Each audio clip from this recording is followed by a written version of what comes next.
So let's talk about one of the most underrated horror movies I've ever seen, and I have always felt that way for A Nightmare on Elm Street 2, Freddy's Revenge.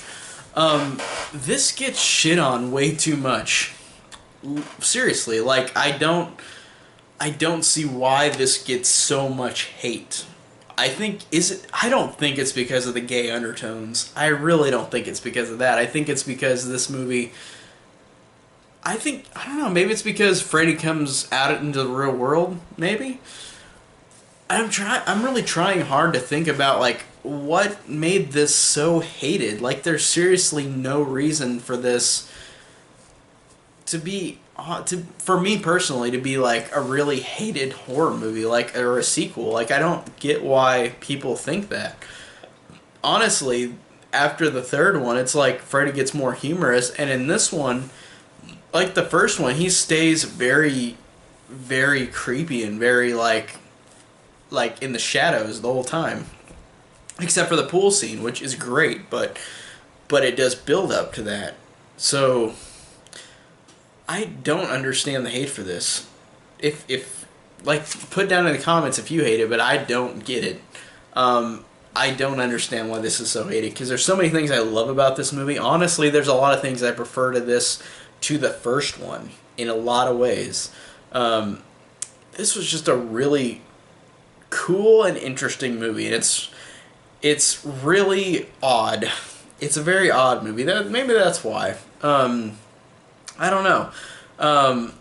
But it gets shit on way too much. I think so. And I guess before I talk about the actual movie, I'll talk about the one thing that everybody's like, "Oh my god, it's the gayest movie ever made."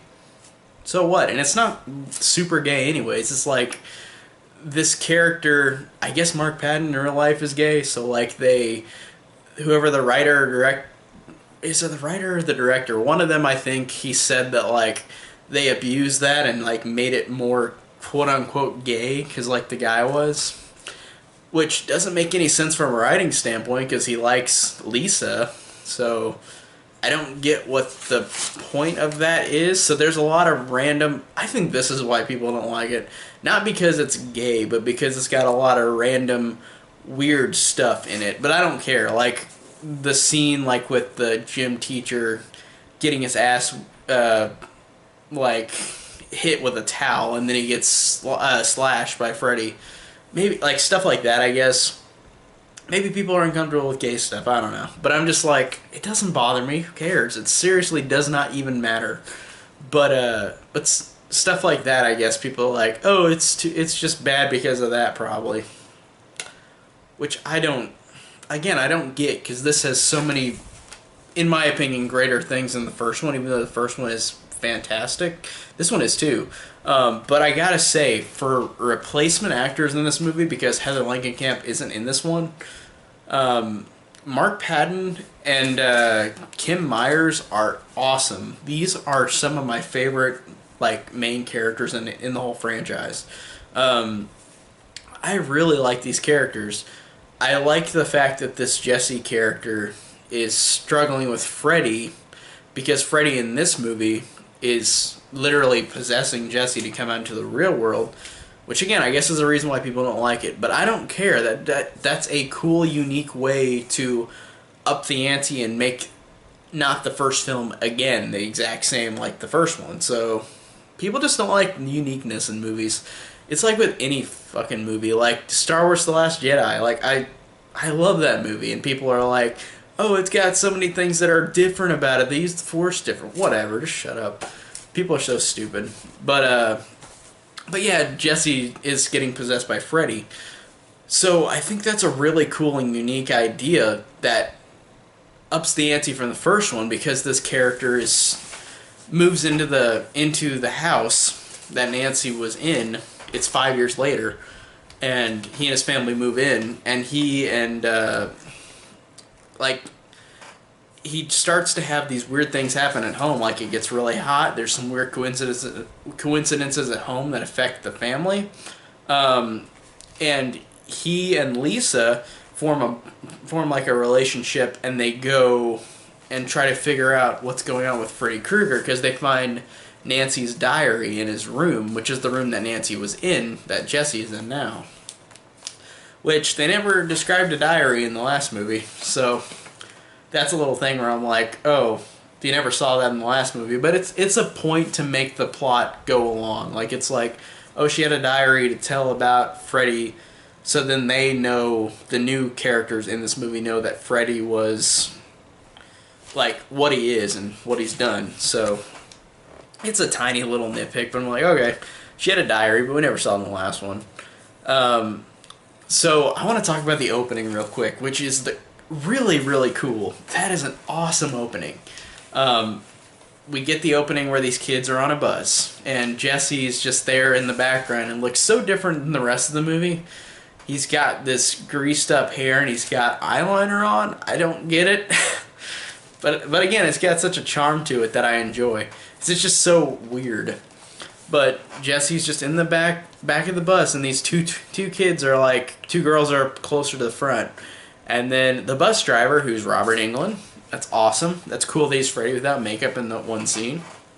It's just those three on the bus. The bus takes off, and they literally like go out off of the highway, and the ground crumbles under until they're on a tiny little piece of rock, like the bus is, like just rocking back and forth on a part of the ground that's just about to fall and topple down hundreds of feet. It's really, really scary. It actually is really cool. Again, it's such a cool way to build up from the last one. Like, it's just another cool way to make this sequel unique, just having like cool new dream sequences like that. Like, those dream sequences are awesome. Of course, it's a nightmare because Jesse wakes up, but I like that was the first hint to how Freddy will soon possess Jesse. Like, I like that it was just a cool way of making him become, like, he's the new main character and he becomes the victim in a different way than what Nancy did. So. And there were a lot of cool similarities with the first one too, but they didn't feel like they were exactly like the first one. Like the scene in the school classroom where Jesse is falling asleep. And then I like how it doesn't show if it's a dream or not until you realize what it is, but there's a snake that gets on Jesse and like just gets around his neck. And then he wakes up and it's because his friend put it there. So it wasn't the dream, but that's really cool. I like that scene. That's really fun. And, like, similarities to, like, how I think the house across the street is the house that Lisa lives in that, was it the one that Glenn lived in, or was it a different one? Actually, I don't know. I just thought about that. It might be a different one. But I don't know. I like that Jesse, as the movie goes along, gets more and more, starts to get possessed, and, like, he has these, like, Freddy, he kills for Freddy, but Freddy is taking over him in a way where, like, the scene where Jesse wakes up in the middle of the night and goes to that gay bar, and then that gym teacher's there, and the gym teacher makes him run laps in the middle of the night at school, which I don't think is allowed. I don't think he can do that. But the teacher's like, go to the showers. And then Jesse's taking a shower, and the gym teacher gets whipped in the ass with a towel, and then gets slashed in the back, and then you realize that it's Jesse, but it was Freddy at the moment you saw him before that. But I really love that shot of where it's in the shower and Jesse's showering, and then it gets so foggy that, like, he's looking at where the teacher is, and then the fog overtakes the screen, and then it becomes Freddy walking out, and then Freddy goes and slashes the teacher. I thought that was a really cool, effective moment, and just a cool moment in cinematography. Like, that's really unique looking. Like, just showing the fog and showing Jesse character, fog overtakes the screen, and then it's Freddy walking towards the gym teacher instead. Like, this has a lot of artistic moments in this, like the first one. Whether it's the dream sequences or whether it's just moments like that, where, like, since Freddy is possessing Jesse, I like the fact that the real-life moments and the dream moments, like, kind of get indistinguishable in some moments, and I like that moment where in the shower where, like, it becomes Freddy. Moments like that are really cool, and it just, again, is a cool artistic thing like the last one was. And I liked how Jesse and Lisa go to the boiler room from the first one, and I like the fact that they learn more about him. Like it's kind of like, even though it's not the same characters from the last one, it's cool that these characters learn more and the audience has learned more about Freddy. But it's not like they tell everything yet. They of course do in all the other films, but like they're taking their time with these films. Like every film they tell a little bit more, but not enough to tell everything at once about Freddy in his past. But yeah, and we see the boiler room from the first one. That's cool. Like that they mention it like in current time. Like you don't see it except for in that opening scene in the first one. So I like that, and I really love the whole ending of the movie. The rest of the movie is totally good, like until the ending. But starting at the where the pool party starts, the whole movie is awesome, even though it was great before. I love the fact that Lisa and Jesse are still trying to figure it out, but Jesse is getting more and more harder to evade Freddy. Like Freddy is starting to possess him, and him and Lisa are making out and getting on the ground, about to have sex, and then Jesse's tongue becomes Freddy's, like this big long tongue that just comes out and starts licking between her breasts, and it's just like this giant tongue, and it's disgusting. It's cool. Like, it's a creepy looking thing like that. It pops out of him like he's being possessed. And of course, he runs away, goes to Brady, and he's like, I need help, And then, of course, Freddy in this moment, which is one of the coolest moments in any of the franchise, where Jesse is like, I can't hold it any longer, he's going to get out of me, like Freddy's going to come out of me. And Freddy does. Like, he literally... and if you saw this in the theater, like, the first time, that would have been incredible, because you would have been like, did he actually just die like Jesse? Because Jesse is literally like, he opens his mouth and Freddy's eye is in the back of his throat, and then Freddy starts coming out of Jesse's stomach, literally burrowing out of his stomach, and then you see like just his reaction. I think it's a prop that they made of Jesse, but it looks incredible because he's like freaking out because like Freddy's flying out of his stomach. And then that upshot is awesome where like it looks like Jesse's standing up, but then just his body falls off of Freddy just getting up, and then Freddy gets Grady. But I really love that moment. That's one of the coolest moments in the whole franchise. Whenever he literally comes out of Jesse, like he just literally burrows his way out. That's awesome, and it made it look like Jesse died, but he didn't. But in that moment, you're like, oh, did he die? Whenever I first saw this, I was like, wow, okay, that would suck to kill off your main character like that. But you don't. But I just thought that it gave a good tease to, like, did they actually just kill him off? The main character? How did they do that? Especially that far into the movie. But like I said, it's awesome because that scene happens, and then Freddy, like, after he comes out of Jesse, then Jesse, like, Freddy's on his own. Like, now he's got enough fear to come out and like attack everybody. So Jesse goes down to Lisa and is all bloody and says like, I killed them all, like I can't do anything, Lisa, you gotta help me. And then of course Freddy takes over him again, and I love this moment. It's a great moment where it's just Freddy and Lisa, where Freddy is chasing Lisa in the house. I think that's really scary. I think that's one of the scariest moments in all the franchise, where it's just her one-on-one with Freddy. Like, she literally is scared to death, but like anybody would be, because this guy just came out, just like was your boyfriend right there, just literally became Freddy Krueger, and they didn't know who Freddy Krueger was.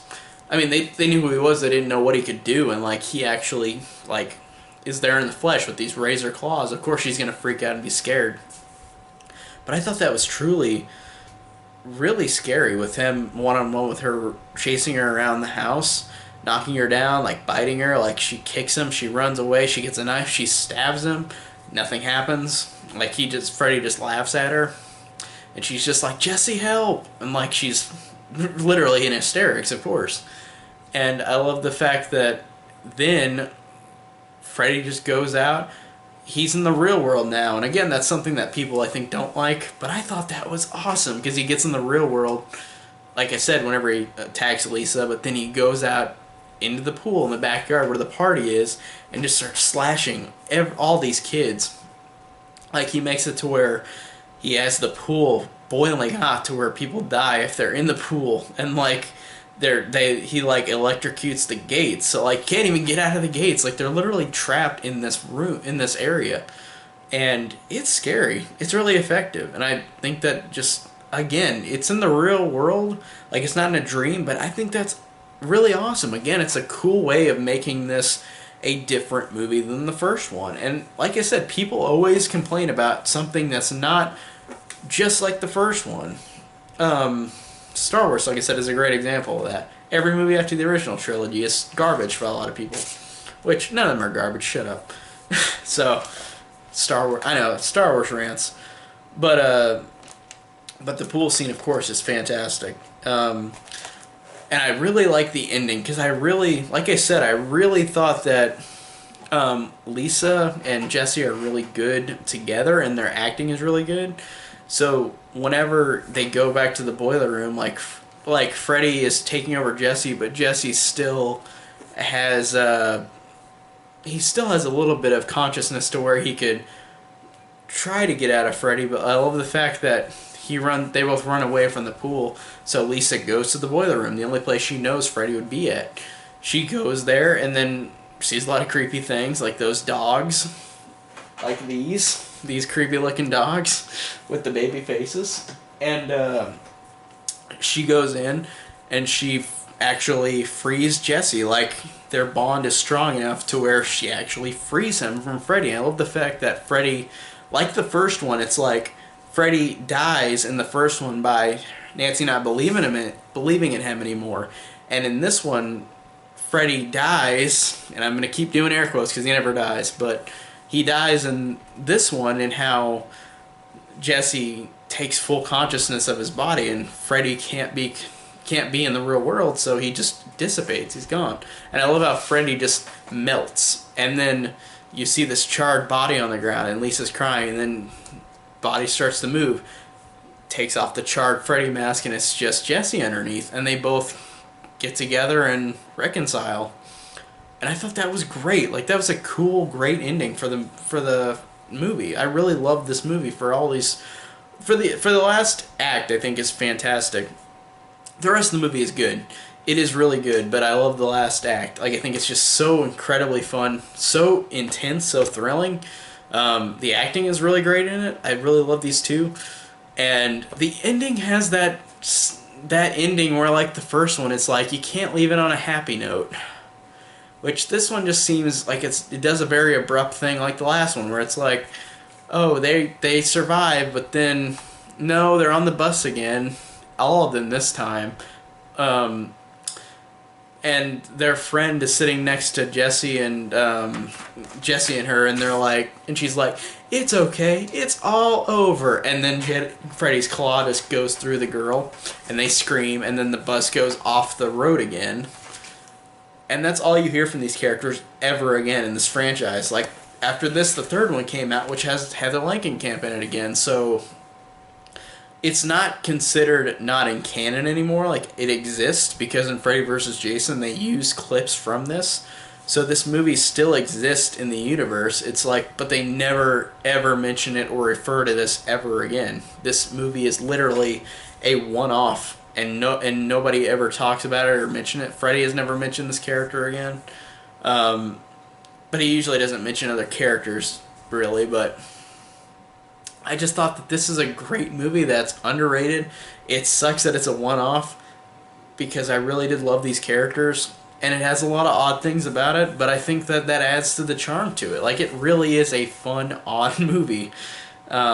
Think about it what you will, but I think that it was awesome. I love this movie. I think it's a great sequel, and it really does up the ante in a way where I think it just works really incredibly well.